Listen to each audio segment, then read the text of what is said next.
Hello, license holders. Let's take a look at how to download your organization's reporting history.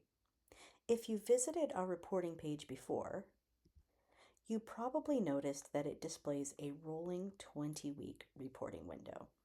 Each week, the oldest week rolls off and a new week rolls on.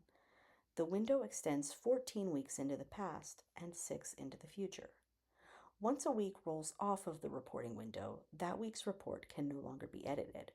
However, you can still view all past usage reports by scrolling to the bottom of the reporting page and clicking on Annual Past Reports. This will show a list of all past usage reports submitted by your organization, separated by week. You can download each calendar year's past usage reports by scrolling to the bottom of the report usage page,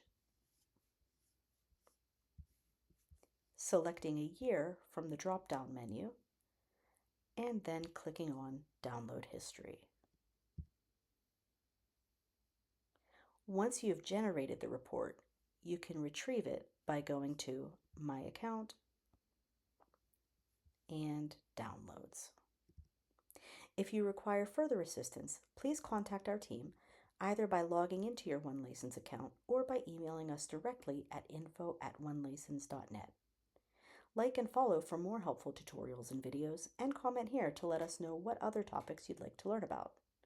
Be sure to follow us on Facebook, Instagram, and X pages for more of the latest from OneLicense.